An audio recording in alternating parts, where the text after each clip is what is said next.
ചെയ്ത ക്വസ്റ്റ്യൻ ഇതായിരുന്നു തോന്നുന്നു അല്ലേ? In a plot of land costing 20,000, a building has been constructed at a total cost of 8,000. ഇതായിരുന്നല്ലേ നമ്മൾ കഴിഞ്ഞ ക്ലാസ്സിൽ ചെയ്ത് നിർത്തിയ ക്വസ്റ്റ്യൻസ്. അപ്പോൾ ഇത് എല്ലാവർക്കും മനസ്സിലായിട്ടുണ്ടെന്ന് ഞാൻ വിചാരിക്കുന്നത്. അപ്പോൾ ഇതിനകത്ത് ഔട്ട് ഗോയിങ്സ് എന്ന് പറഞ്ഞു വന്നിരിക്കുന്നത് എന്താണ്, sinking fund, annual repair tax, അങ്ങനത്തെ കാര്യങ്ങളൊക്കെ എല്ലാം ഔട്ട് ഗോയിങ് ആണ്. എന്നിട്ട് അവരോട് പിന്നെ ഇവിടെ റെന്റിന് വരും റിട്ടേൺ എന്നാണ് പറഞ്ഞിരിക്കുന്നത്. അപ്പൊ നിങ്ങൾ മനസ്സിലാക്കുക, റിട്ടേൺ എന്ന് പറഞ്ഞാൽ നമുക്ക് നെറ്റ് റെന്റ്, അതായത് നെറ്റ് ഇൻകം ആണ് റിട്ടേൺ എന്ന് മനസ്സിലാക്കുന്നത്. അപ്പം ഈ രണ്ട് ടേംസ് ആണ് ഇതിനകത്തുള്ളത്. അപ്പം ഇത് കഴിഞ്ഞാൽ നമുക്ക് അടുത്ത നെക്സ്റ്റ് ക്വസ്റ്റ്യൻ നോക്കാം. നെക്സ്റ്റ് ക്വസ്റ്റ്യൻ എന്ന് പറഞ്ഞാൽ ശരിക്കും ഒരു ഗവൺമെന്റ് ബിൽഡിങ്ങിന്റെ അതൊരു എന്താ തമ്പ് റൂൾ പോലെ ചെയ്യുന്ന ഒരു ക്വസ്റ്റ്യൻ ആണ്. ഗവൺമെന്റ് ബിൽഡിങ്ങിന്റെ വാല്യുവേഷൻ റെന്റ് കാൽക്കുലേഷൻ. അപ്പൊ ഇതിനകത്തൊരു ഈ പ്രൊസീജിയറാണ് ഫോളോ ചെയ്യേണ്ടത്. ഗവൺമെന്റ് ബിൽഡിങ്സിനെ ശരിക്കും പറയുന്നത് സ്റ്റാൻഡേർഡ് റെന്റ് എന്ന് പറഞ്ഞാൽ 6% ടോട്ടൽ കോസ്റ്റ് ഓഫ് കൺസ്ട്രക്ഷൻ ആണ്. അപ്പൊ ഇതിനകത്തുള്ള ഏറ്റവും ഒരു മിനിമം ആയിരിക്കും. അപ്പൊ interest on total construction cost plus annual repair cost plus special repair cost. അപ്പൊ ഇതിൽ രണ്ടിലും മിനിമം ആയിരിക്കും എപ്പോഴും നമ്മൾ എന്താക്കുക, നമ്മളുടെ ഗവൺമെന്റിന്റെ ഏതെങ്കിലും ഒരു ബിൽഡിങ്ങിന്റെ റെന്റ് ഫിക്സ് ചെയ്യാൻ വേണ്ടിയിട്ട് നമ്മൾ എടുക്കുക. എന്താ ചെയ്യുക, ഒന്നില്ലെങ്കിൽ 6% of total cost of construction, അല്ല എങ്കിൽ interest on total construction cost plus annual repair cost plus special repair cost. അപ്പം ഇതിൽ രണ്ടിന്റെ മിനിമം ആണ് നമ്മൾ ശരിക്കും മിനിമം ഓഫ് 1 and 2. അതാണ് നമ്മളുടെ ഗവൺമെന്റ് ബിൽഡിങ്സിന്റെ ഒക്കെ റെന്റ് ആയിട്ട് നമ്മൾ സാധാരണ ചൂസ് ചെയ്യാം. അപ്പം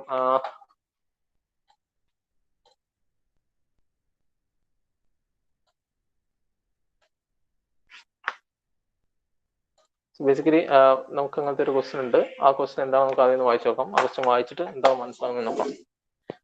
അപ്പൊ ക്വസ്റ്റ്യൻ പറഞ്ഞിരിക്കുമ്പോൾ calculate the standard rent of government residential building for the following data. Cost of land എന്ന് പറഞ്ഞാൽ 10,000 വന്നിരിക്കുന്നത്. ഇത് പഴയ ക്വസ്റ്റ്യൻ ആണ്, അതുകൊണ്ടാണ് കോസ്റ്റ് ഓഫ് ലാൻഡ് ഇപ്പൊ വളരെ കുറവായിരിക്കുന്നത്. പഴയ ടെക്സ്റ്റ് എന്നുള്ള ക്വസ്റ്റ്യൻ ആണ്.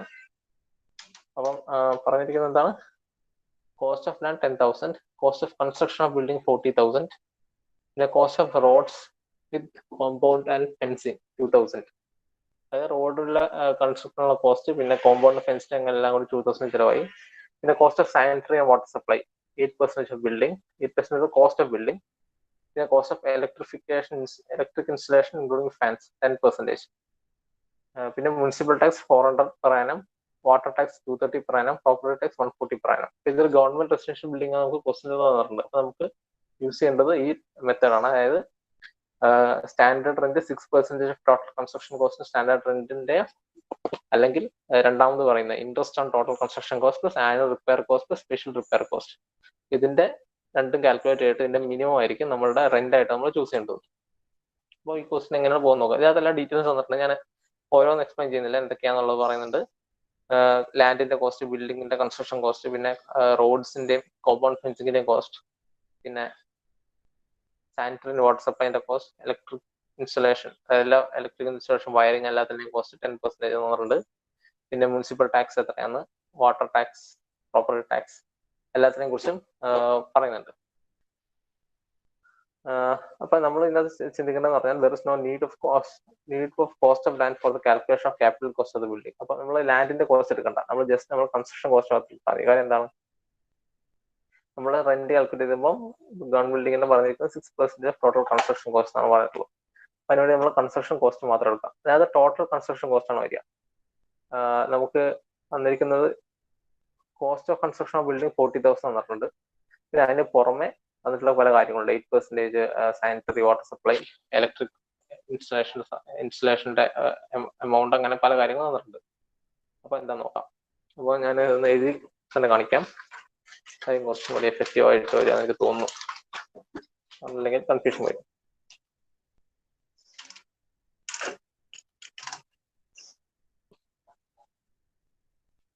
നമുക്ക് കാണാൻ കഴിയുന്നുണ്ടോ?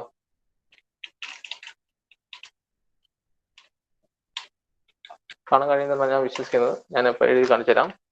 ഫസ്റ്റ് നമുക്ക് എഴുതേണ്ടത് എന്താണ്, കൺസ്ട്രക്ഷൻ കോസ്റ്റ്. അത് 40,000 വരും.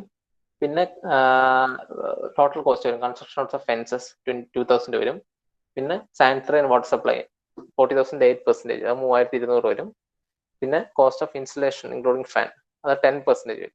അതൊക്കെ ക്വസ്റ്റ്യൻ തന്നിട്ടുള്ള കാര്യങ്ങളാണ്. ഇതെല്ലാം കൂടെ ആഡ് ചെയ്ത് വരുമ്പോൾ നമുക്ക് എന്ത് കിട്ടും? ടോട്ടൽ ക്യാപിറ്റൽ കോസ്റ്റ് 49,200 വരും. അതാണ് നമ്മൾ ടോട്ടൽ കൺസ്ട്രക്ഷൻ കോസ്റ്റ് വരിക. അതായത് 40,000 ബിൽഡിങ്ങിന്റെ കൺസ്ട്രക്ഷൻ കോസ്റ്റ്, പിന്നെ ഫെൻസിങ്ങിന് വേണ്ടി നമ്മൾ ചിലവാക്കിയത്, പിന്നെ സാനിറ്ററി, വാട്ടർ സപ്ലൈ, പിന്നെ ഇലക്ട്രിക്, മറ്റു കാര്യങ്ങളൊക്കെ. അപ്പൊ അതിന് വേണ്ടിയിട്ട് എല്ലാം കൂടെ 4,000 പ്ലസ് 3,200 പ്ലസ് 2,000 പ്ലസ് 40,000, മൊത്തം നമുക്ക് 49,200 എന്ന് വരും. ഇതാണ് നമ്മളുടെ ടോട്ടൽ ക്യാപിറ്റൽ കോസ്റ്റ് എന്ന് പറഞ്ഞ് നമുക്ക് വരിക. ഇതിനകത്ത് നമ്മൾ സ്റ്റാൻഡേർഡ് റെന്റ് നമ്മൾ കണ്ടുപിടിക്കാൻ പോവാണ്. അതെങ്ങനെ കണ്ടുപിടിക്കുന്നത് വെച്ചാൽ നമ്മൾക്ക് ഒരു തമ്പ് റൂൾ ഉണ്ട്. അതായത് 6% ആണ് നമ്മളുടെ ഒരു ഗവൺമെന്റ് ബിൽഡിങ്ങിന്റെ സ്റ്റാൻഡേർഡ് റെന്റ് ആനുവലി വാങ്ങേണ്ടത് എന്നൊരു തമ്പ് റൂൾ ഉണ്ട്. അതിന് വേണ്ടിയിട്ട് നമ്മൾ എന്ത് ചെയ്യാം? എഴുതുക. ഞാൻ എഴുതി കാണിക്കണോ അതോ ഇങ്ങനെ വായിച്ച് കാണിച്ചാൽ മതി? എഴുതി കാണിക്കാൻ കുറച്ച് നല്ലതല്ലേ? ആരെങ്കിലും റെസ്പോണ്ട്? വൈശാഖി, ജുവൽ, ആരെങ്കിലും റെസ്പോണ്ട്? ആരെങ്കിലും പറഞ്ഞോ? എഴുതി കാണിക്കാൻ. ഓക്കെ. അപ്പം നമ്മളുടെ ക്വസ്റ്റ്യനിൽ പറഞ്ഞിരിക്കുന്ന എല്ലാ കാര്യങ്ങളും ഒന്നുകൂടി എഴുതി കാണിച്ചു തരാം. അപ്പൊ പറഞ്ഞിരിക്കുന്നത് total construction cost of building, construction cost of building.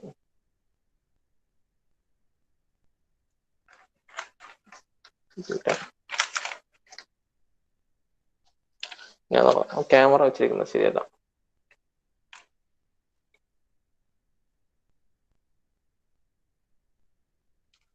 First ഇതാണെങ്കിൽ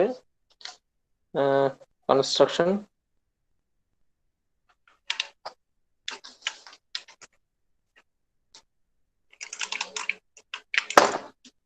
സോറി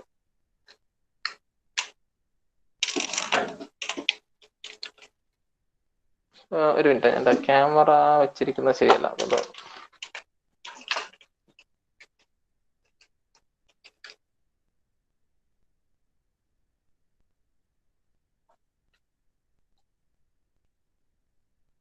ഓക്കെ.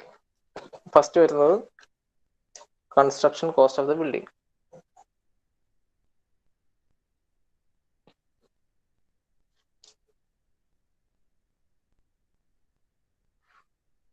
$40,000 ആണ് വരുന്നത്. 40,000. പിന്നെ എന്താ ചെയ്യാ? ഫെൻസസും മറ്റു കാര്യങ്ങളൊക്കെ, മറ്റു കാര്യങ്ങളൊക്കെ എല്ലാം കൂടി ചേർന്നാൽ, ഇത് നമ്മൾ ഫസ്റ്റ് കാര്യമാണ് കേട്ടോ, 6% എടുക്കുന്ന ടോട്ടൽ കൺസ്ട്രക്ഷന്റെ. ഫെൻസസ് എല്ലാം കൂടി ചേർന്നാൽ 2,000 വരും. പിന്നുള്ളത് water supply, sanitary and water supply എത്ര വരും? അത് 8% ആണ് വരിക. നമ്മളുടെ ബിൽഡിങ്ങിന്റെ കൺസ്ട്രക്ഷൻ കോസ്റ്റിന്റെ 8%. 8/100 into 40,000 എന്ത് വരും? 3,200 എന്ന് വരും. പിന്നുള്ളത് ഇലക്ട്രിസിറ്റി ഇൻസ്റ്റലേഷൻ, അങ്ങനത്തെ കാര്യങ്ങളൊക്കെ, പിന്നെ എല്ലാ ഇൻക്ലൂഡിങ് ആണെന്നാണ് പറയുന്നത്. ബട്ട് അത് 10% ആണ് ക്വസ്റ്റ്യൻ പറഞ്ഞിരിക്കുന്നത്. അത് 10/100 into 40,000 വരും. എന്ത് വരും? 4,000 എന്ന് പറഞ്ഞു. പിന്നെ ഇത് ഇത്രയാണ് നമ്മളുടെ ക്വസ്റ്റ്യൻ പറഞ്ഞിരിക്കുന്നത്. അതായത് 40,000 construction cost plus 2,000 fencing, 3,200 water supply, 4,000 electric installation. അപ്പൊ ടോട്ടൽ എന്ത് വരും? ടോട്ടൽ കൺസ്ട്രക്ഷൻ കോസ്റ്റ് 49,200 എന്ന് വരും അല്ലെ? എല്ലാം കൂടെ ആഡ് ചെയ്ത് തരുമ്പോൾ 49,200 എന്നാണ് വരിക. ഇത് നമ്മളുടെ തമ്പ് റൂൾ യൂസ് ചെയ്തിട്ട് നമ്മൾ ആദ്യത്തെ കാര്യം കണ്ടുപിടിക്കുകയാണ്. Annual rent.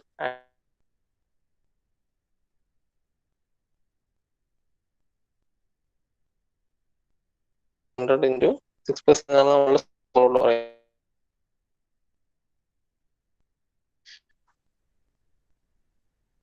2952 എന്നാണ് വരുന്നത്. നോക്കാം. ഇതാണ് നമ്മളുടെ ആനുവൽ സ്റ്റാൻഡേർഡ് റെന്റ്. അപ്പൊ ഇതാണ് നമുക്ക് ഫസ്റ്റ് കിട്ടിയ തമ്പ് റൂൾ വെച്ച് ചെയ്യുന്ന ആനുവൽ സ്റ്റാൻഡേർഡ് റെന്റ്. ഈ രണ്ടാമത് തന്നെ നമ്മളുടെ ഇത് പറയുന്നത് interest and total construction cost, annual repair cost, special repair cost. അപ്പൊ എല്ലാ ഇൻട്രസ്റ്റ് ആഡ് ചെയ്യാം. പിന്നെ ആനുവൽ റിപ്പയർ കോസ്റ്റ്, പിന്നെ അങ്ങനെ പല കാര്യങ്ങളൊക്കെയാണ് പറയാം. അപ്പൊ ഇതൊക്കെ നമ്മൾ ക്വസ്റ്റ്യൻ തന്നിട്ടില്ലെങ്കിൽ നമ്മളൊരു അസംഷൻ വെച്ച് ചെയ്യാം. അതായിരിക്കും ബുദ്ധി. അപ്പോൾ ചെയ്യുന്ന വെച്ചാൽ നമ്മളുടെ അസംഷൻ എന്ന് പറഞ്ഞാൽ ഓക്കെ 5% ആണ് നമ്മളുടെ ആനുവൽ ഇൻട്രസ്റ്റ് കോസ്റ്റിന്റെ ആനുവൽ ഇൻട്രസ്റ്റ് നമ്മുടെ ക്യാപിറ്റൽ കോസ്റ്റ് കിട്ടുന്ന ആനുവൽ ഇൻട്രസ്റ്റ് 5% ആണെന്നാണ് നമ്മുടെ അസംഷൻ. നമുക്ക് ആദ്യത്തെ സെക്ഷനിൽ കേസ് 1 കിട്ടിയത് 6% ഓഫ് ടോട്ടൽ കൺസ്ട്രക്ഷൻ കോസ്റ്റ് 2952. ഒന്നില്ലെങ്കിൽ ഇതായിരിക്കാം, അല്ലെങ്കിൽ നമ്മളുടെ ഈ ആനുവൽ ഇൻട്രസ്റ്റ് പിന്നെ ആനുവൽ റിപ്പയർ കോസ്റ്റ് എല്ലാം കൂടി ചേർന്ന് വരുന്ന വാല്യൂ ആയിരിക്കാം.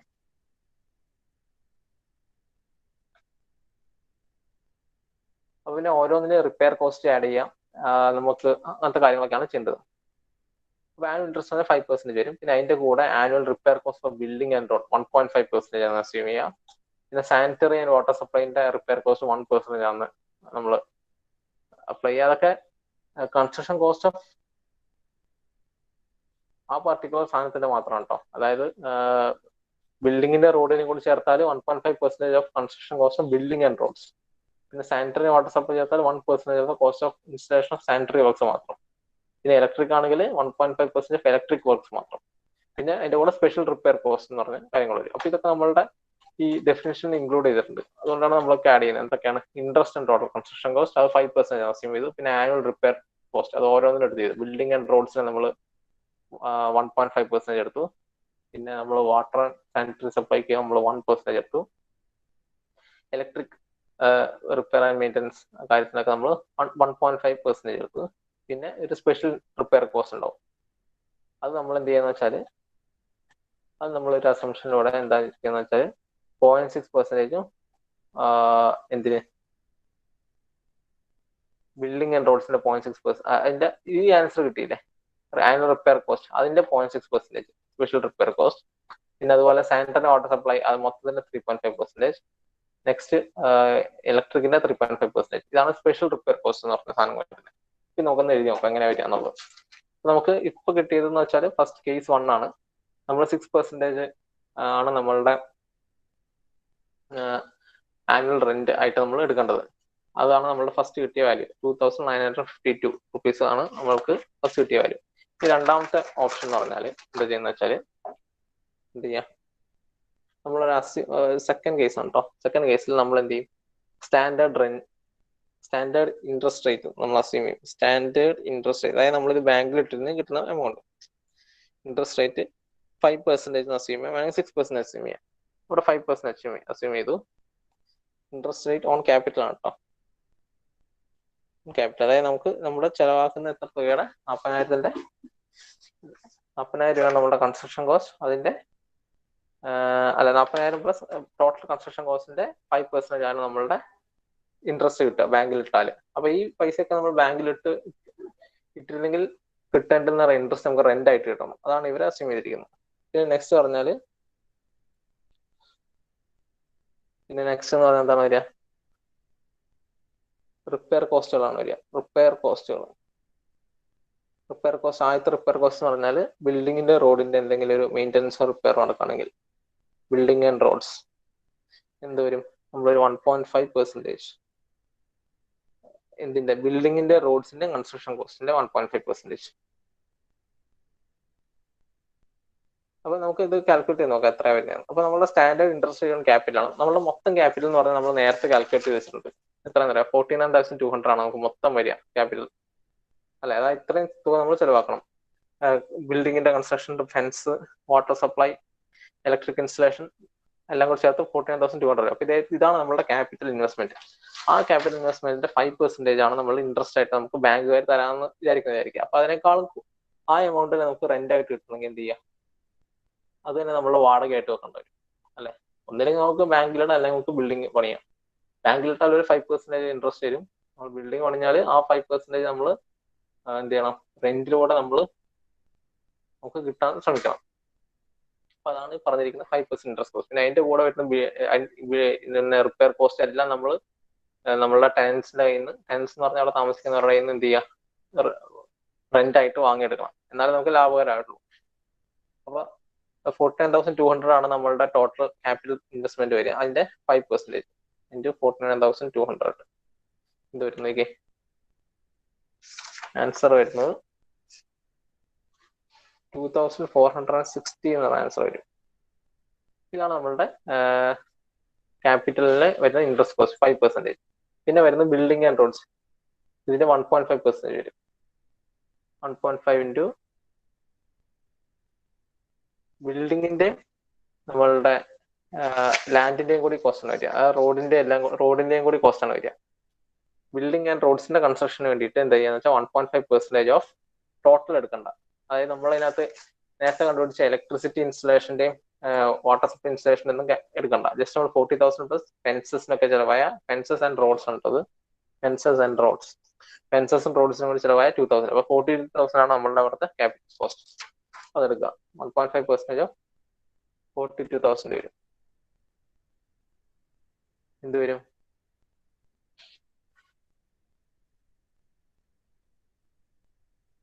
എന്താണ് ആൻസർ വരിക? 630 റുപ്പീസ് വരും. ഇതാണ് നമ്മളുടെ ബിൽഡിംഗ് ആൻഡ് റോഡ്സിന് നമ്മൾ ആനുവൽ നമ്മൾ ചെലവാക്കേണ്ട തുക, ബിൽഡിംഗ് ആൻഡ് റോഡ്സിന്റെ റിപ്പയറിന് വേണ്ടിയിട്ട്. പിന്നെ നെക്സ്റ്റ് ബിൽഡിംഗ് ആൻഡ് റോഡ്സിന് കഴിഞ്ഞാൽ പിന്നെ ഇലക്ട്രിക്കലിന്റെ sanitary and water supply repairs,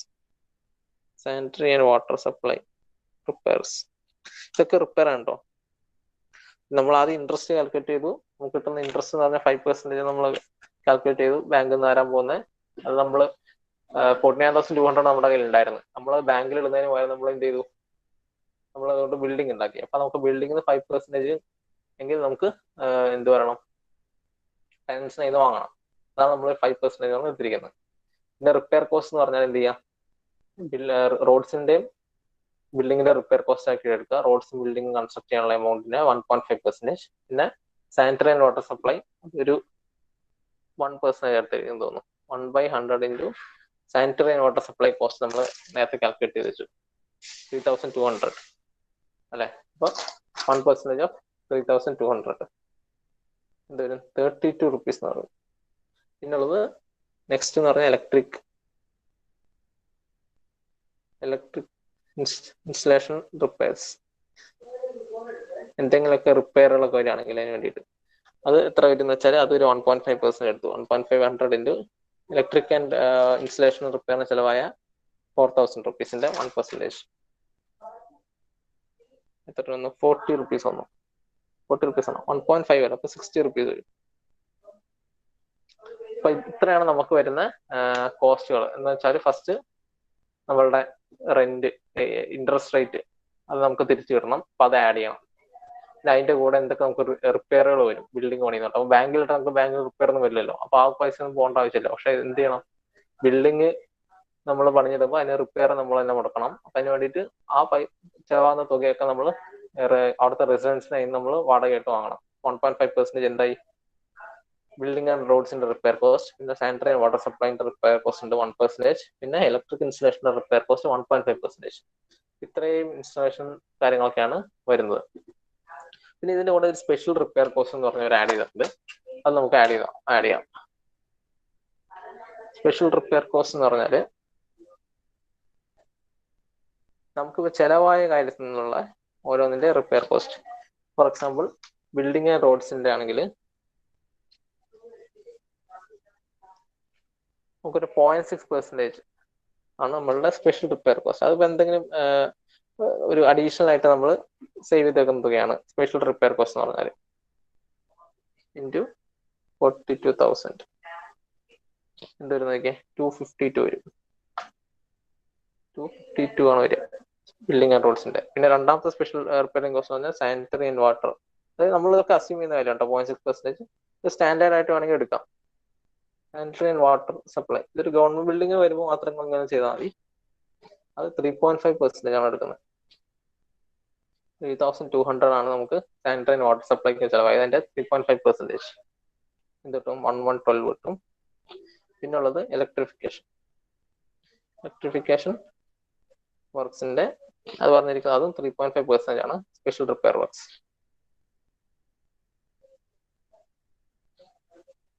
₹140 വരും. അപ്പൊ ഇത്രയാണ് നമുക്ക് വരുന്നത്. പിന്നെ അതിന്റെ കൂടെ എന്ത് വരണം?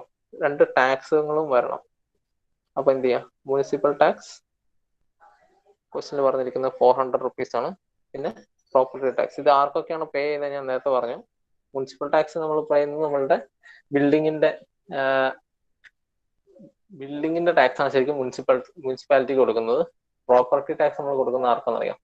നമ്മുടെ വില്ലേജിനായിരിക്കും. അപ്പം വില്ലേജ് എന്ന് പറഞ്ഞാൽ എന്താ പറയുക, റവന്യൂ ഡിപ്പാർട്ട്മെന്റിന്റെ കീഴിലാണ് വരിക. അപ്പൊ റവന്യൂ ഡിപ്പാർട്ട്മെന്റാണ് നമ്മളുടെ ലാൻഡ് ടാക്സ് പേ ചെയ്യുന്നത്. അതാണ് റവന്യൂ ടാക്സ് എന്ന് പറയുന്നത്. പിന്നെ ബിൽഡിങ്ങിന്റെ ടാക്സ് നമ്മൾ പണിയുന്നത് നമ്മളുടെ പഞ്ചായത്തിന്, മുനിസിപ്പാലിറ്റി, കോർപ്പറേഷൻ ഒക്കെ ആയിരിക്കാം. ഇതാണ് മുനിസിപ്പൽ ടാക്സും പ്രോപ്പർട്ടി ടാക്സും. പ്രോപ്പർട്ടി ടാക്സ് 140 ആണ് ക്വസ്റ്റ്യൻ പറഞ്ഞിരിക്കുന്നത്. ഇതാണ് നമ്മളുടെ ഓപ്ഷൻ ബി. അതായത് ഫസ്റ്റ് നമ്മൾ കേസ് 1 പറഞ്ഞത് ജസ്റ്റ് 6% എടുത്തങ്ങ് ചെയ്തു അല്ലെ. ആദ്യം നമ്മൾ 6% എടുത്തങ്ങ് ചെയ്യുന്നു. ടോട്ടൽ കൺസ്ട്രക്ഷൻ കോസ്റ്റ് കണ്ടുപിടിച്ചിട്ട് ജസ്റ്റ് 6% അങ്ങ് നമ്മൾ ചെയ്തിട്ട് നമുക്ക് 2952 കിട്ടി. ഒന്നില്ലെങ്കിൽ നമ്മുടെ റെന്റ് ഇതായിരിക്കാം, ഇതിന്റെ മിനിമം ആയിരിക്കാം, ഒന്നില്ലെങ്കിൽ ഇതായിരിക്കാം. ഏതാണ് മിനിമം നോക്കണം. ഇതാണ് നമ്മളുടെ A, case A. Case B എന്ന് പറയുന്നത് എന്താണ്? നമ്മൾ ഇത്ര നേരം കാൽക്കുലേറ്റ് ചെയ്ത എല്ലാത്തിനും സമ്മ് എന്തൊക്കെ വരും നോക്കിയേ. നമ്മൾക്ക് കിട്ടേണ്ടിയിരുന്ന ഇൻട്രസ്റ്റ് നമ്മൾ ഇവരുടെ ബാങ്കിൽ ഇട്ടിരുന്നെങ്കിൽ, ഈ 49,200 ബാങ്കിൽ ഇട്ടിരുന്നെങ്കിൽ കിട്ടേണ്ടിയിരുന്ന ഇൻട്രസ്റ്റ് നമ്മൾ ഈ ടാൻസിനെ വാങ്ങണം. അത് 5% നമ്മൾ കാൽക്കുലേറ്റ് ചെയ്താൽ 2460. പിന്നെ repair cost 630, building and roads repair cost, സാനിറ്ററിന്റെ repair cost, electric installation repair cost 60. പിന്നെ സ്പെഷ്യൽ റിപ്പയർ കോസ്റ്റുകളുണ്ട്. അത് എന്തിനൊക്കെ വരിക? ബിൽഡിംഗ് ആൻഡ് റോഡ്സിന് 252, സാനിറ്ററിന് വാട്ടർ സപ്ലൈക്ക് 1112, ഇലക്ട്രിഫിക്കേഷൻ 140, പിന്നെ മുനിസിപ്പൽ ടാക്സ് 1 എല്ലാം. ഇതെല്ലാം ആഡ് ചെയ്യണം. ഇതാണ് നമ്മളുടെ കേസ് ബി. കേസ് ബി എന്തൊക്കെയാ വരുന്നത് നോക്കിയേ. കേസ് ബിയിൽ വരുന്നത് 2460 നമ്മളുടെ എന്താണ് ബാങ്കിൽ ഇട്ടിരുന്നെങ്കിൽ കിട്ടേണ്ടിയിരുന്ന ഇൻട്രസ്റ്റ്, പ്ലസ് 630 എന്ന് പറഞ്ഞാൽ നമ്മളുടെ ബിൽഡിംഗ് ആൻഡ് റോഡ്സിന്റെ repair cost, 32 sanitary and water സപ്ലൈന്റെ റിപ്പയർ കോസ്റ്റ്, പിന്നെ 60 എന്താണ് ഇലക്ട്രിക് വർക്ക്സിന്റെ റിപ്പയർ കോസ്റ്റ്. പിന്നെ ഉള്ളത് കുറച്ച് സ്പെഷ്യൽ റിപ്പയർ കോസ്റ്റുകൾ. അത് വരുന്നതെന്ന് പറഞ്ഞാൽ ബിൽഡിംഗ് ആൻഡ് റോഡ്സിന്റെ 252, പിന്നെ വാട്ടർ സപ്ലൈ ആൻഡ് ഇലക്ട്രിഫിക്കേഷൻ 1112, പിന്നെ എന്താണ് കാര്യം ഇലക്ട്രിഫിക്കേഷൻ വർക്കിന്റെ 140, പിന്നെ മുനിസിപ്പൽ ടാക്സ് വരും 400, പിന്നെ പ്രോപ്പർട്ടി ടാക്സ്, ലാൻഡ് ടാക്സ് അത് 140. ഇതെല്ലാം കൂടെ ആഡ് ചെയ്തിട്ടാണ് നമ്മുടെ ഓപ്ഷൻ ബി വരിക. അപ്പൊ ഓപ്ഷൻ ബി എന്താണ് വരിക? കാൽക്കുലേറ്റ് ചെയ്ത് നോക്കിയേ. ടോട്ടൽ എന്ത് വരും? എനിക്ക് കിട്ടിയത് 4226 ആണ്. അപ്പൊ നമ്മൾ റെന്റ് ഫിക്സ് ചെയ്യുമ്പോൾ എന്താ ചെയ്യേണ്ടത്? ഈ ഓപ്ഷൻ എന്റെ നമ്മൾ ഈ ചെയ്ത എല്ലാ കാര്യത്തിന്റെയും ഓപ്ഷൻ ബിന്റെയും കൂടെ എന്ത് ചെയ്യാം? മിനിമം എടുക്കുക. ഇപ്പൊ നമുക്ക് കിട്ടിയ മിനിമം വാല്യൂ 2952 ആണ്. അപ്പൊ നമ്മൾ minimum value, minimum of A and B ആണ് നമ്മളുടെ ആനുവൽ റെന്റ് എടുക്കേണ്ടത്. അത്രയാണ് 2952 ആണ് വരിക. ഇതെല്ലാം എടുക്കേണ്ടത് മിനിമം എടുക്കുക. എന്നിട്ട് ഇതാണ് നമ്മുടെ ആനുവൽ റെന്റ്. അപ്പൊ ഇതിനെ ഒരു മാസത്തേക്ക് ഒരു മാസം എത്ര വരും? 2950/12 വരും. ഇത് ആനുവൽ റെന്റ് ആണ്, പെർ ആനം നമ്മളെ റെന്റ് വാങ്ങുന്നതാണ്. പെർ മന്ത് നോക്കിയാൽ ചോദിച്ചാൽ 2952 ആണ് വരിക. അപ്പൊ ഈ ക്വസ്റ്റ്യൻ മനസ്സിലായോ? എല്ലാവർക്കും എങ്ങനെയാ ചെയ്തതെന്ന് മനസ്സിലായോ? ആർക്കെങ്കിലും എന്തെങ്കിലും ഡൗട്ട് ഉണ്ടോ?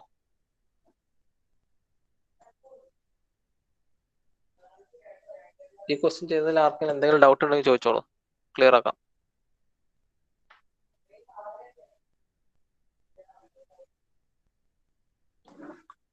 അഭിനവ് മനസ്സിലായോ? അഭിനവ് മഹേഷ്? യെസ് സർ, മനസ്സിലായി സർ. അപ്പൊ എല്ലാവർക്കും ഞാൻ മനസ്സിലായി എന്നാണ് വിചാരിക്കുന്നത്. സോ ഇനിയിപ്പോ ആരോടാ ചോദിക്കാം?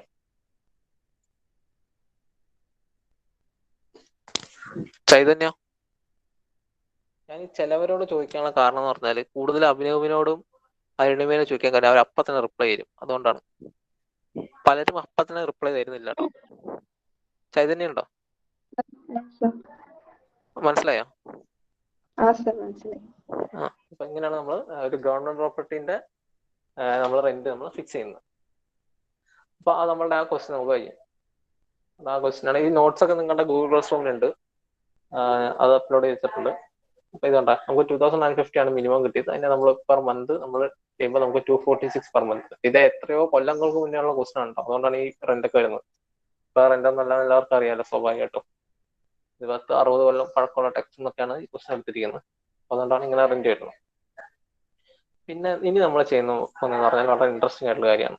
നമ്മൾ sinking fund method to calculate depreciation. അത് ഡിപ്രിസിയേഷൻ എന്താണെന്ന് നമുക്ക് മനസ്സിലായിട്ടുണ്ടാവും ഞാൻ വിചാരിക്കുന്നത്. ഓരോ കൊല്ലം കഴിയുന്നോറും നമ്മുടെ ഈ ഒരു മോട്ടറോ മെഷീനോ ബിൽഡിങ്ങോ ഒക്കെ വാങ്ങി വെച്ചാൽ അതിൻ്റെയൊക്കെ എന്ത് ചെയ്യും, വാല്യൂ കുറഞ്ഞുകൊണ്ട് വരും. അതിനാണ് ഈ ഡിപ്രിസിയേഷൻ എന്ന് പറയുന്നത്. അപ്പോൾ ഇത് നമ്മൾ ഒരുപക്ഷെ ചെയ്തായിരിക്കാം, ഇതിന്റെ ഒരു വേറൊരു മെത്തേഡ് നമ്മൾ ചെയ്തായിരിക്കാം. സ്റ്റിൽ നമുക്കൊന്നും കൂടി നോക്കാം.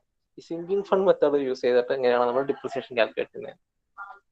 അപ്പം അതെങ്ങനെയാണെന്ന് ചോദിച്ചാൽ ഇത് വളരെ ഇൻട്രസ്റ്റിംഗ് ആണ് കേട്ടോ. ഇത് നമുക്കിങ്ങനെ ഓരോ കൊല്ലം കഴിയുന്നവരും കിട്ടും. അതാണ് സിങ്കിങ് ഫണ്ട് മെത്തേഡിന്റെ പ്രത്യേകത. നമ്മൾ ചെയ്ത ഒരു ക്വസ്റ്റ്യനിൽ ജസ്റ്റ് നമ്മൾ ഡിപ്രിസിയേഷൻ നമ്മൾ ഡയറക്റ്റ് നമ്മൾ കാൽക്കുലേറ്റ് ചെയ്തത് എങ്ങനെയാണെന്ന് ഓർമ്മയുണ്ടോ? നമ്മൾ സ്ക്രാപ്പ് വാല്യൂ നമുക്ക് കിട്ടി, നമ്മളുടെ total cost minus scrap value by number of years നോക്കി. അങ്ങനെയാണ് നമ്മളുടെ എന്ത് കിട്ടിയത്, ഡിപ്രിസിയേഷൻ പെർ ആനം കിട്ടിയത്. എന്നിട്ട് അതിന് ഓരോ ആനത്തെ നമ്മൾ മൾട്ടിപ്ലൈ ചെയ്തു. അത് നമ്മളെ നോർമൽ മെത്തേഡാണ്, ഡയറക്റ്റ് മെത്തേഡാണ്. ഡയറക്റ്റ് മെത്തേഡ് ഓഫ് ഡിപ്രിസിയേഷൻ ആണ് അത് നമ്മൾ ചെയ്തത്. ഇനിയിപ്പോൾ നമ്മൾ ചെയ്യേണ്ടത് എന്താണെന്ന് വെച്ചാൽ നമ്മളുടെ സിങ്കിങ് ഫണ്ട് മെത്തേഡ് എന്ന് പറയും. സിങ്കിങ് ഫണ്ട് മെത്തേഡ് അറിയാലോ, എന്താണ് സിങ്കിങ് ഫണ്ട് എന്ന് നിങ്ങൾക്ക് അറിയാലോ. ഓരോ കൊല്ലം നമ്മൾ എത്ര രൂപ മാറ്റി വെക്കണം എന്നുള്ളതാണ് സിങ്കിങ് ഫണ്ട്. ഈ മെത്തേഡ് യൂസ് ചെയ്തിട്ട് നമ്മൾ എങ്ങനെയാണ് ഡിപ്രിസിയേഷൻ കണ്ടുപിടിക്കുക എന്നുള്ളതാണ് പറയുന്നത്. ഇതാണ് കുറച്ചും കൂടി എഫക്റ്റീവ് മെത്തേഡ്. പക്ഷെ ക്വസ്റ്റ്യനിൽ നിങ്ങൾ പ്രത്യേകം പറഞ്ഞിട്ടുണ്ടെങ്കിൽ മാത്രം നിങ്ങൾ സിങ്കിങ് ഫണ്ട് മെത്തേഡ് യൂസ് ചെയ്താൽ മതി. സ്റ്റാൻഡേർഡ് മെത്തേഡ്, ഡയറക്റ്റ് മെത്തേഡ് എന്നോ അങ്ങനെയൊക്കെ പറഞ്ഞിട്ടുണ്ടെങ്കിൽ നമ്മൾ നേരത്തെ ചെയ്ത ഡയറക്റ്റ് മെത്തേഡ് തന്നെ യൂസ് ചെയ്യാം. അപ്പോൾ ഈ സിങ്കിങ് ഫണ്ട് മെത്തേഡിന്റെ ഒരു ക്വസ്റ്റ്യൻ നമുക്ക് ജസ്റ്റ് ഒന്ന് ഡിസ്കസ് ചെയ്ത് നോക്കാം. ഒരു 5 minutes കൊണ്ട് നമുക്ക് മനസ്സിലാവും. ഇത് കാൽക്കുലേഷൻ ഞാൻ നടത്തുന്നില്ല, കാരണം കാൽക്കുലേഷൻ ഒരു ടേബിൾ ഓഫ് ഫോമിലാണ്. അത് കാൽക്കുലേറ്റ് ചെയ്തുകൊണ്ട് എന്റെ അർത്ഥമില്ല. നമുക്ക് എന്റെ കൺസെപ്റ്റ് മാത്രം മനസ്സിലാക്കിയാൽ മതി. അപ്പോൾ pump was purchased at ₹10,000, assuming the salvage value to be 1,000 after 8 years. ഇപ്പോൾ സാൽവേജ് വാല്യൂ എന്താണ്, സ്ക്രാപ്പ് വാല്യൂ സാൽവേജ് വാല്യൂ മാറ്റം എന്താണെന്ന് ചോദിച്ചാൽ, സാൽവേജ് വാല്യൂ എന്ന് പറഞ്ഞാൽ നമ്മളുടെ എന്താണോ അതിന്റെ ഉപകാരം കഴിഞ്ഞു അപ്പോൾ ഉള്ള വാല്യൂ, ആക്രി വിലയ്ക്ക് തൊട്ട് മുന്നേ കിട്ടുന്ന വാല്യൂ. ഇപ്പൊ ഒരു മോട്ടർ ആണെങ്കിൽ മോട്ടറിന്റെ യൂസ് കഴിഞ്ഞു, 8 കൊല്ലം കഴിഞ്ഞു, അപ്പൊ നമുക്ക് കൊടുക്കുന്ന വാല്യൂ ആണ് സാൽവേജ് വാല്യൂ. അപ്പൊ ഈ സ്ക്രാപ്പ് വാല്യൂ നമ്മൾ അതിനെ പാർട്സ് ആക്കി വെക്കുമ്പോൾ തൂക്കി വെക്കുമ്പോൾ ഉള്ള വാല്യൂ ആണ് സ്ക്രാപ്പ് വാല്യൂ. അപ്പൊ അതാണ് സാൽവേജ് വാല്യൂ സ്ക്രാപ്പ് വാല്യൂ എന്നുള്ള വ്യത്യാസം. നിങ്ങൾ ക്വസ്റ്റ്യനിലൊക്കെ തരുമ്പോൾ നിങ്ങൾ രണ്ടും ഏകദേശം ഒരുപോലെ ആക്കി എടുത്താൽ മതി. ഡെഫിനിഷൻ വൈസ് വ്യത്യാസമുണ്ട്. അപ്പോൾ നമ്മുടെ pump was purchased at ₹10,000, assuming the salvage value to be 1,000 after 8 years. Calculate the depreciation for each year by sinking fund method. അതായത് 8 കൊല്ലത്തേക്കുള്ള ഡിപ്രിസിയേഷൻ നമ്മൾ കാൽക്കുലേറ്റ് ചെയ്യണം, ഇതിന്റെ വാല്യൂ കണ്ടുപിടിക്കണം. അതായത് ഫസ്റ്റ് ഒരു കൊല്ലം കഴിയുമ്പോൾ എത്രയാണ് ഇതിന്റെ വാല്യൂ, 2 കൊല്ലം കഴിയുമ്പോൾ എത്രയാണ് വാല്യൂ, 3 കൊല്ലം കഴിയുമ്പോൾ എത്രയാണ് വാല്യൂ എന്നൊക്കെ. നേരത്തെ നമ്മൾ ചെയ്ത ഒരു ക്വസ്റ്റ്യൻ എന്താണെന്ന് വെച്ചാൽ, ഒരു 75 years ഉള്ള ഒരു ബിൽഡിംഗ്, അതിന്റെ ഒരു വാല്യൂ വന്നിട്ടുണ്ട്, അതിന്റെ സ്ക്രാപ്പ് വാല്യൂ വന്നിട്ടുണ്ട്, എത്രയാണ് 20 years കഴിയുമ്പോൾ ഉള്ള എന്റെ റേറ്റ്. അപ്പൊ നമ്മൾ ഡയറക്റ്റ് മെത്തേഡ് വെച്ചാണ് നമ്മൾ കണ്ടുപിടിച്ചത്. ഡയറക്റ്റ് ഫോർമുല എടുത്ത് നമ്മൾ കണ്ടുപിടിച്ചു. ഇത് സിങ്കിങ് ഫണ്ട് മെത്തേഡ് വെച്ചാണ് നമ്മൾ കണ്ടുപിടിക്കുന്നതെന്ന് പറയുന്നത്. അതിനുവേണ്ടി നമ്മൾ ഫസ്റ്റ് ചെയ്യേണ്ടത് ആനുവൽ സിങ്കിങ് ഫണ്ട് കാൽക്കുലേറ്റ് ചെയ്യാം. അപ്പൊ ആനുവൽ സിങ്കിങ് ഫണ്ടിനകത്ത് ചെയ്യേണ്ടത് എന്താണെന്ന് വെച്ചാൽ, annual sinking fund instalment SI എന്ന് പറയും, equal to S into I divide by 1 + I raised to n - 1. അപ്പൊ ഇതാണ് നമ്മളുടെ ഇക്വേഷൻ, അറിയാലോ. ഈ ഇക്വേഷൻ നമ്മൾ ഡയറക്റ്റ് സബ്സ്റ്റിറ്റ്യൂട്ട് ചെയ്ത് നോക്കാം. ഇതിനകത്ത് S എന്താ വരിക, S എന്ന് പറഞ്ഞാൽ നമ്മുടെ കയ്യിൽ നിന്ന് എത്ര രൂപ ചെലവായി എന്നുള്ളതാണ്. ക്വസ്റ്റ്യനിൽ പറഞ്ഞിരിക്കുന്നത് 10,000 ആണ് ഇതിന്റെ കോസ്റ്റ്. പക്ഷെ നമുക്ക് 1,000 rupees നമുക്ക് എന്ത് കിട്ടും, സാൽവേജ് വാല്യൂ ആയിട്ട് 8 കൊല്ലം കഴിയുമ്പോൾ തിരിച്ചു കിട്ടും. അപ്പൊ നമ്മുടെ കയ്യിൽ നിന്ന് എത്ര ചെലവായത്, 10,000 - 1,000, 9,000 rupees ആണ് നമ്മുടെ കയ്യിൽ നിന്ന് ചെലവായത്. അതാണ് നമ്മുടെ S. ഇവിടെ S എപ്പോഴും ഇനീഷ്യൽ ആയിട്ട് എടുക്കരുത്, നമ്മളുടെ എത്രയാണ് ചെലവാകുന്നത് അതാക്കി എടുക്കുക. എത്രയാണ് നമ്മുടെ കയ്യിൽ നിന്ന് ചെലവാകുന്നത് നമുക്ക്. ഇപ്പൊ നമ്മുടെ ഇവിടെ എത്രയാണ് ചെലവാകുന്നത്, 9,000 ആണ് നമ്മുടെ കയ്യിൽ നിന്ന് ചെലവാകുന്നത്. നമ്പേഴ്സ് എന്ന് പറഞ്ഞാൽ 8 years കഴിഞ്ഞിട്ടാണ് നമ്മൾ കാൽക്കുലേറ്റ് ചെയ്യേണ്ടത്. 8 years എന്ന് പറഞ്ഞാൽ സാൽവേജ് വാല്യൂ എത്തുന്ന N ആണ് എപ്പോഴും നമ്മൾ എടുക്കേണ്ടത്. നമ്മൾ നേരത്തെ ചില ക്വസ്റ്റ്യനൊക്കെ നമ്മൾ 75 എന്നൊക്കെ എടുത്ത ഓർമ്മയില്ലേ, നമ്മൾ സിങ്കിങ് ഫണ്ട് ഇൻസ്റ്റാൾമെന്റ് കണ്ടുപിടിക്കാൻ വേണ്ടിയിട്ട്. ഇപ്പൊ 75 years കഴിയുമ്പോൾ ഒരു ബിൽഡിങ്ങിന്റെ സ്ക്രാപ്പ് വാല്യൂ എത്രയാവും.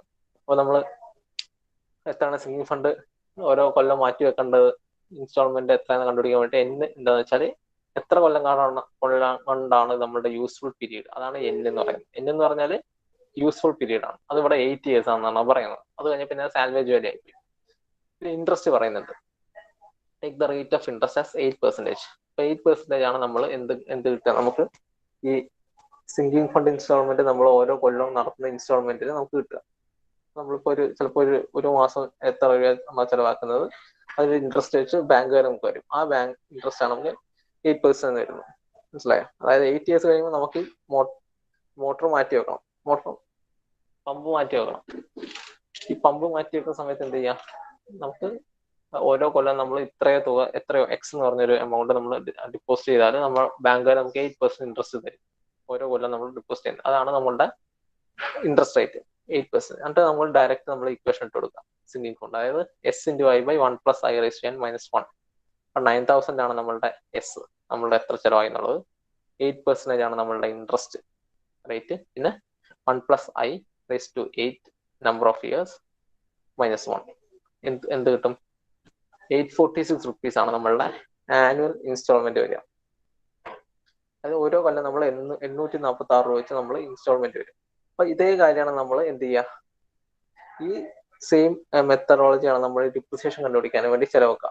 എത്ര രൂപ നമ്മൾ ചെലവാക്കുന്നോ അത്ര രൂപ തന്നെ എന്ത് ചെയ്യും, എത്ര രൂപ നമ്മൾ ഇൻസ്റ്റാൾമെന്റ് അടയ്ക്കുന്നു അത്ര രൂപ തന്നെ അതിന്റെ വാല്യൂ കുറഞ്ഞു വരും. അപ്പൊ ഇതിനകത്ത് നിങ്ങൾ ചിന്തിക്കേണ്ട കാര്യം എന്ന് പറഞ്ഞാൽ, ഒരിക്കലും ഇതിനകത്ത് നമ്മളുടെ ഈ ക്വസ്റ്റ്യനിലൊന്നും ഇൻഫ്ലേഷൻ എന്ന് പറയുന്ന ഒരു ഫാക്ടർ എടുക്കുന്നില്ല. ഇൻഫ്ലേഷൻ എന്ന് പറഞ്ഞാൽ എന്താണെന്ന് അറിയാം? വിലക്കയറ്റാണ്. അതായത് വിലക്കയറ്റം എന്ന് പറഞ്ഞാൽ ഇപ്പൊ എങ്ങനെയാ പറഞ്ഞുതരുന്നത് വെച്ചാല്, എന്താ പറയാ, നമുക്കറിയാലോ എന്താണ് വിലക്കയറ്റം. ഇപ്പം നമുക്കൊരു ഗ്ലോബലി നമുക്ക് ഇന്ത്യ തന്നെ ഒരു വിലക്കയറ്റം റേറ്റ് ഉണ്ട്. ഒരു 4.5% ഒക്കെയാണ് വിലക്കയറ്റ റേറ്റ്. അപ്പൊ നിങ്ങളിപ്പോ ഒരു 1,00,000 രൂപ നിങ്ങൾ ബാങ്കിൽ കിട്ടും 6% ഇൻട്രസ്റ്റ്. അപ്പൊ നിങ്ങൾക്ക് ഒരു കൊല്ലം കഴിയുമ്പോൾ നിങ്ങൾക്ക് എത്ര കിട്ടും? 1,06,000 രൂപ കിട്ടും. ശരിക്കും നിങ്ങൾക്ക് കിട്ടുന്ന ലാഭം എന്ന് പറഞ്ഞാൽ 6,000 രൂപയല്ല, അതിനേക്കാൾ കുറവായിരിക്കും. കാര്യം എന്താണെന്നറിയാം? ഇതിന്റെ കൂടെ തന്നെ സാധനങ്ങളുടെ വിലയും കൂടുന്നുണ്ട്. അതിന്റെ ഒരു ആവറേജ് റേറ്റ് ഓഫ് ഇൻഫ്ലേഷൻ, വിലക്കയറ്റത്തിന്റെ ആവറേജ് റേറ്റ് എന്ന് പറഞ്ഞാൽ 4% ആണ് വരിക. അപ്പൊ എന്തായി? നിങ്ങൾക്ക് 1,00,000 രൂപയൊക്കെ നിങ്ങൾക്ക് കിട്ടേണ്ട സാധനം ഒരു കൊല്ലം കഴിയുമ്പോൾ 1,04,000 രൂപയാവും വില കയറി. അപ്പൊ നിങ്ങളുടെ ലാഭം ശരിക്കും എത്രയാണ്? ബാങ്കിൽ ഡിപ്പോസിറ്റ് ചെയ്ത് 6% ഈ വിലക്കയറ്റത്തിന്റെ ഇൻഫ്ലേഷന്റെ 4% കുറക്കണം. ശരിക്കും നിങ്ങളുടെ ലാഭം 2% ഉണ്ടാവുള്ളൂ. അപ്പൊ നമ്മൾ ഈ പ്രോബ്ലത്തിലൊന്നും നമ്മൾ ഈ വിലക്കയറ്റം എന്ന് പറയുന്ന ഫാക്ടർ നമ്മൾ കൺസിഡർ ചെയ്യുന്നില്ല. അപ്പൊ അതാണ് ചിന്തിക്കേണ്ടത്. അപ്പൊ ഇവിടെ നമ്മൾ കണ്ടുപിടിച്ചിരിക്കുന്ന ആനുവൽ സിങ്കിങ് ഫണ്ട് ആണ്, ഇൻസ്റ്റാൾമെന്റ് ആണ്. അപ്പൊ ഇത് വെച്ച് നമ്മൾ നെക്സ്റ്റ് ഡിപ്രിസിയേഷൻ എങ്ങനെ കണ്ടുപിടിക്കുന്നതാണ്, ഓരോ കൊല്ലം കഴിയുന്നോറും നമ്മളുടെ പമ്പിന്റെ വില എങ്ങനെ കുറയും എന്ന് നമ്മൾ കണ്ടുപിടിക്കുന്നതാണ് നമ്മുടെ സ്റ്റെപ്പ്. അപ്പൊ ഞാൻ ഇന്ന് 6th അവർ കൂടി ഞാനാണ് എടുക്കുന്നത്. അപ്പൊ നമുക്ക് ബാക്കി കാര്യങ്ങൾ എന്ത് ചെയ്യാം, ആ അവറിൽ നമുക്ക് ഡിസ്കസ് ചെയ്യാം. അപ്പൊ തൽക്കാലം ഇപ്പൊ നമുക്ക് അറ്റൻഡൻസ് മാർക്ക് ചെയ്യാം. അപ്പൊ ഇത് ഓർത്ത് വെക്കുക, ഈ ഇൻഫ്ലേഷൻ എന്താണെന്നുള്ള കാര്യങ്ങളൊക്കെ ഓർത്ത് വെക്കുക. ഇൻഫ്ലേഷൻ എന്ന് പറഞ്ഞാൽ വിലക്കയറ്റാണ്. വിലക്കയറ്റം നമ്മൾ ഈ ക്വസ്റ്റിൽ ഒന്നും നമ്മൾ കൺസിഡർ ചെയ്യുന്നില്ല. ഒരു പക്ഷെ അത്ര കോംപ്ലക്സ് ആയിട്ട് നിങ്ങളുടെ യൂണിവേഴ്സിറ്റി എക്സാം ചോദിക്കുകയാണെങ്കിൽ ഇൻഫ്ലേഷൻ കൺസിഡർ ചെയ്യാമെന്നൊക്കെ പറയും. പക്ഷെ അത്രയും ചോദിക്കാൻ സാധ്യതയില്ല, കാരണം അത് കുറച്ച് കോംപ്ലിക്കേറ്റഡ് ആവും. സോ നമുക്ക് എന്ത് ചെയ്യാം, ഇന്നത്തെ ക്ലാസ് വൈൻഡ് ചെയ്തിട്ട് അറ്റൻഡൻസ് എടുക്കാം.